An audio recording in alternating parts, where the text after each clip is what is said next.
Halo, bertemu lagi bersama saya Samartya Rika Manuela dari Prodi Fisika S1 UKSW dengan NIM 642022-006.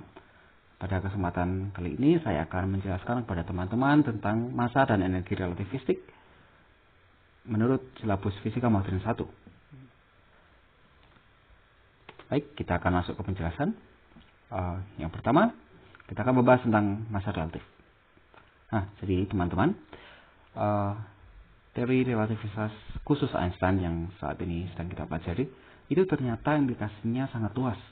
Tidak hanya berpengaruh terhadap fenomena dilatasi waktu dan juga kontraksi panjang, tetapi teori ini juga menyebabkan terjadinya massa relatif. Massa relatif adalah massa yang dalam tanda kutip semu yang dialami oleh benda-benda yang bergerak mendekati kecepatan cahaya. Jadi pada objek-objek tersebut yang bergerak sangat cepat mendekati kecepatan cahaya, massanya itu tidak lagi sama dengan massa ketika objek itu diam. Massanya ditentukan oleh faktor gamma Lorentz yang berada di penyebut di bawah ini, dan nilainya semakin tinggi dengan semakin cepat objek itu bergerak. Dan di sini saya tuliskan semakin tinggi semakin mustahil. Maksud saya adalah, jadi ketika objek-objek tersebut bergerak persis pada kecepatan cahaya, itu adalah kecepatan paling tinggi yang diperbolehkan di alam semesta. Dan kita masukkan ke dalam faktor gamma ini, V sama dengan C. Nilai di penyebut di bawah ini nilainya akan menjadi 0. Dan kita mendapati pembagian dengan 0. Dan limit dari pembagian dengan 0 itu tak terhingga. Massanya sama dengan tak terhingga. Nah, ini suatu kemustahilan di alam semesta. Tidak ada objek yang bisa memiliki massa yang tak terhingga. Sehingga kita sampai kepada satu pernyataan dari relativitas khusus Einstein, yaitu benda-benda, objek-objek yang bergerak, yang memiliki massa tidak dapat bergerak persis pada kecepatan cahaya. Satu-satunya objek yang dapat bergerak persis pada kecepatan C atau kecepatan cahaya ini hanyalah cahaya itu sendiri, atau objek-objek yang tidak memiliki massa. Nah, cahaya itu adalah juga merupakan objek yang tidak memiliki massa. Nah, selanjutnya kita akan membahas tentang energi relatif. Energi relatif ini berkaitan dengan persamaan populer yang sering kita lihat, yaitu E sama dengan mc kuadrat. Persamaan ini disebut persamaan kesetaraan massa energi. Dan ini berkaitan dengan suatu fenomena ketika objek-objek yang bergerak dengan kecepatan sangat tinggi atau bahkan mendekati kecepatan cahaya itu terjadi adanya kebolehjadian konversi antara energi dengan massa.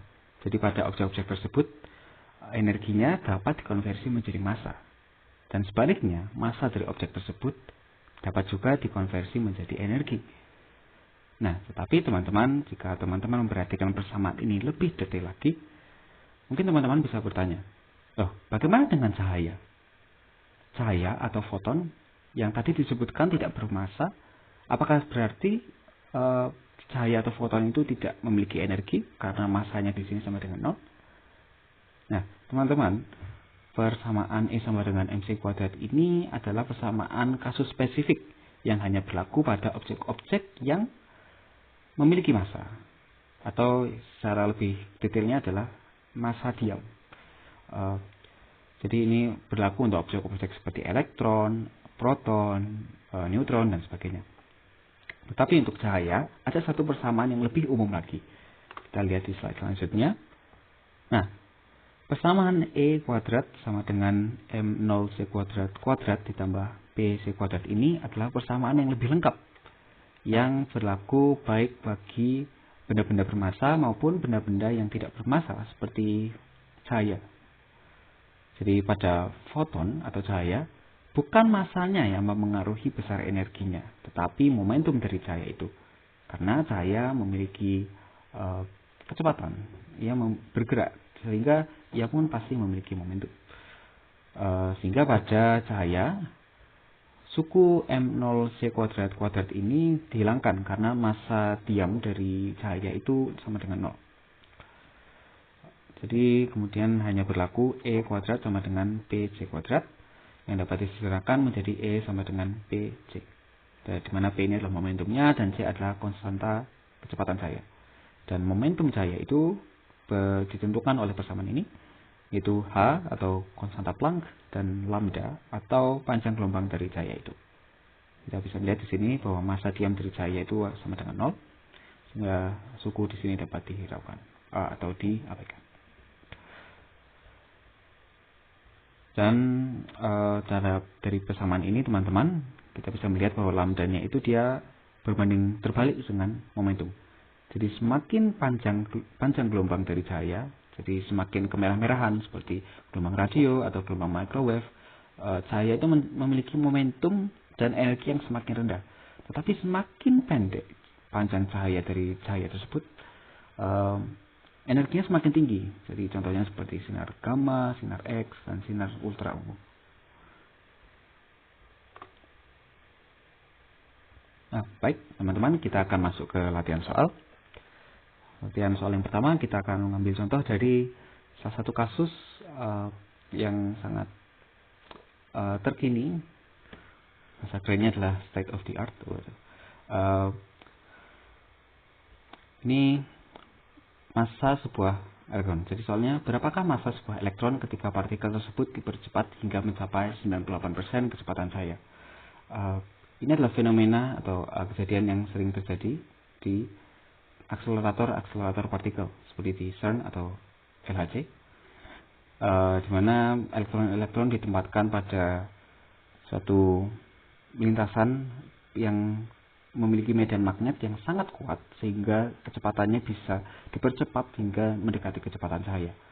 Dan kita akan menghitung ketika elektron ini yang dipercepat di akselerator partikel manapun itu dipercepat hingga mencapai 98% kecepatan cahaya, berapa besar massa dari elektron tersebut. Oke. Solusinya kita akan menggunakan metode diketahui ditanya jawab dan jadi yang kita ketahui sebelumnya adalah massa dari elektron itu sendiri, yaitu 9,1 dan seterusnya kali 10 pangkat minus 31 kg pada satuan internasional. Dan tadi kecepatan elektron di soalnya 98% kecepatan cahaya.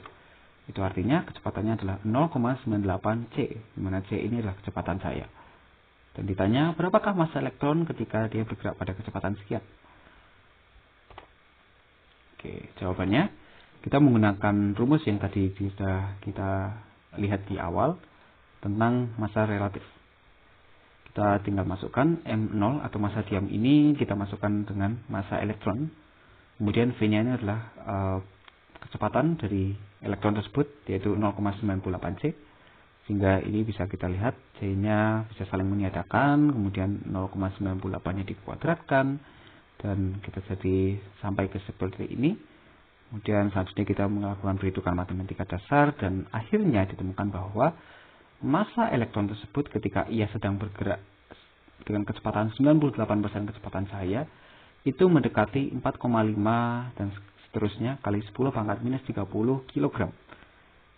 Jika kita bandingkan ini dengan massa diamnya tadi, massa ketika ia tidak bergerak, maka elektron tersebut ketika bergerak pada 98% kecepatan cahaya, itu 5 kali lebih masif, 5 kali lebih besar massanya daripada ketika ia sedang diam. Jadi kita sudah sampai ke hasilnya, jawabannya. Oke, latihan soal kedua.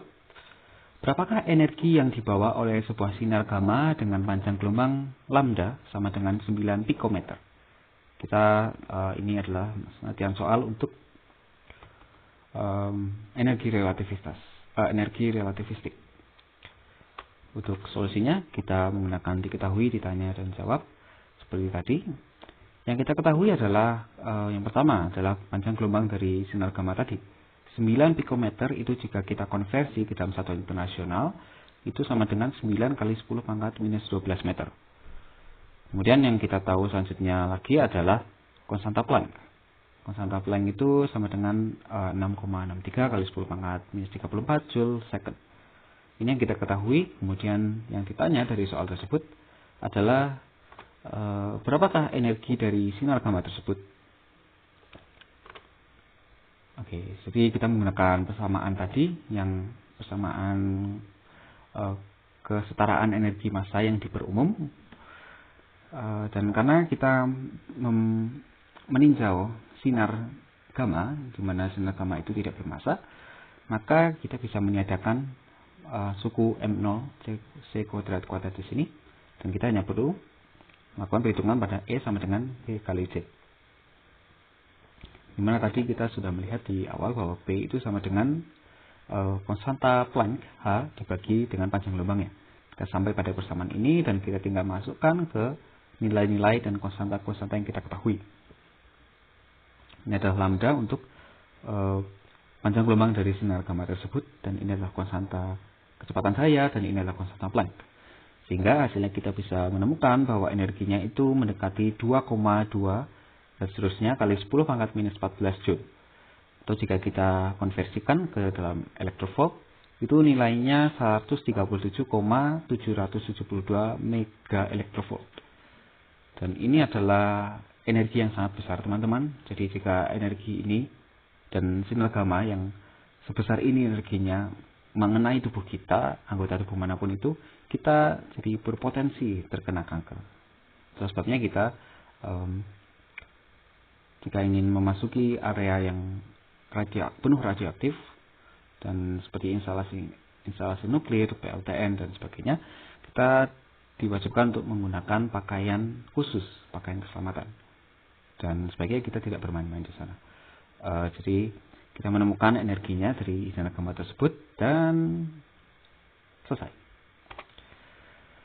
Baik, terima kasih teman-teman sudah menyaksikan video pembelajaran ini. Semoga bisa bermanfaat dan membantu untuk teman-teman dalam memahami massa dan energi relativistik menurut konsep teori relativitas khusus Einstein.